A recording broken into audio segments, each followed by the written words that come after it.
back. Problem 4, section 3.9 on antiderivatives.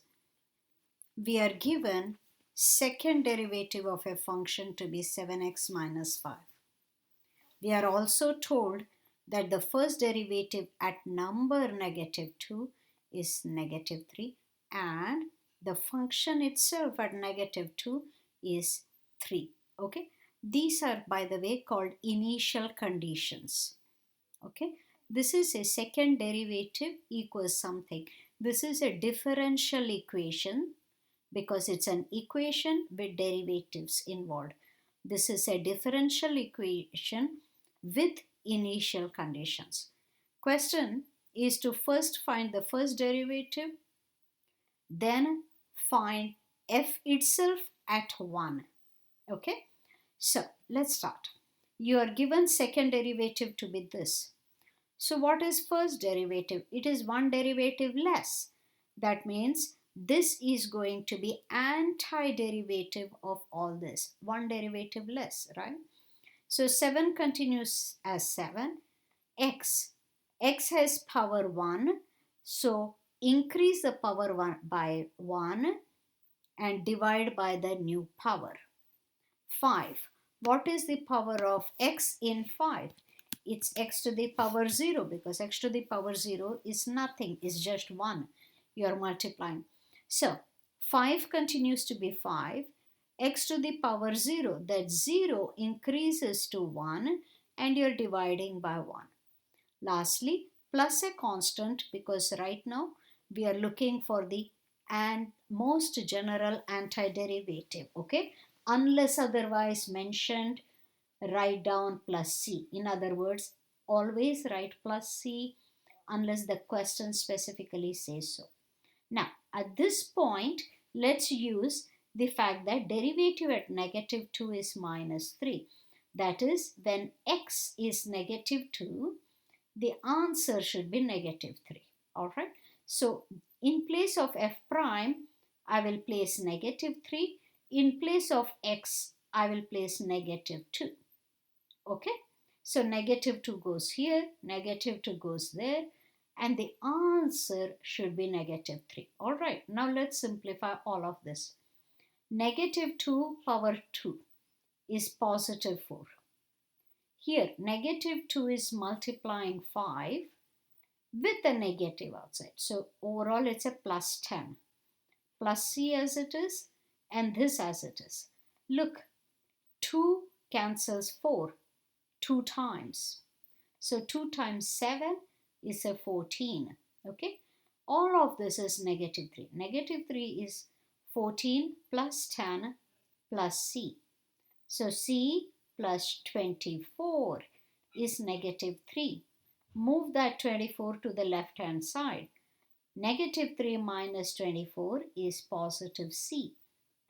So c is -27. Which tells me derivative is whatever I had plus c.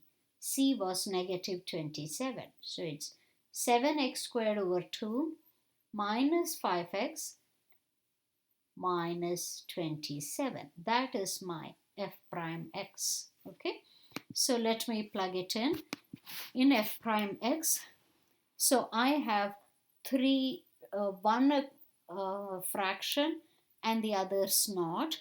So let me write the first one fraction as a fraction, minus 5x minus 27.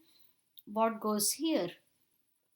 7x to the power 2, and what goes in the denominator? A 2. All right. So I got the derivative. Submit and check. Aha, that's good. It's correct. The second one is now to find f1, right? So you know by now that first derivative is this. So if derivative is this, what is f? It is the antiderivative. So 7 over 2 is 7 over 2. X to the power 2. Increase the power by 1 and don't forget to divide by the new power. Likewise, minus 5 continues 5. X has power 1. Increase the power by 1 and divide by the new power. Good. Now minus 27. Always, well, you may have forgotten, there is no x, means x has power 0. Increase the power by 1. So x has power 1 divided by 1. And don't forget the most general antiderivative, you need to add some constant. I'm calling it d. Okay. Now, let me use the fact that f at -2 is 3. In other words, when I plug in x to be -2, the answer is 3. So 3 fits where fx was and x gets to be -2. Okay? All right. Now, what is -2 power 3? Right? -8. What is -2 power 2? 4. And what is -27 times -2? Positive 54. Okay? So 3 is all of this. 7 times -8, -56 over 6. Minus 20 over 2 plus 54 plus d. Okay, I'm simply simplifying. 3 continues. 2 goes in both. Upstairs is 28, downstairs is 3, dividing by 2. This simply divides 10, 54. -10 plus 54 plus 44. Everything else is the same. Now finally, d, I will move these guys to the other side. 3 plus 28 over 3 minus 44. Aha, I think I can combine 3, positive 3 and -44. That's -41. Okay, continuing, 28 over 3. I need common denominator. -41 is -123 over 3, common denominator. Lastly, combining these two, I get -95 over 3. Whoa, all that work just to find d, which is not yet the answer. So my f of x is the same expression as before. Where am I? Here. Except when I see the d, I place -95 over 3. Okay? Now, lastly, question is what is f at 1? Plug in x equals 1 in all of this. X equals 1. Okay? So that's 7 over 6 minus 5 over 2 minus 27 minus 95 over 3. So now this is my final answer. I don't have to simplify it because I have web work, right?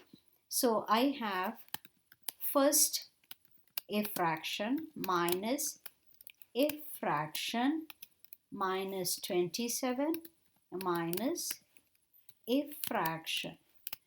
Okay, let's start from the last fraction. This one is 95 over 3. Now continuing, what was the second fraction? I had a 5 over 2. What was the first fraction? It is 7 over 6. Okay, so until next problem.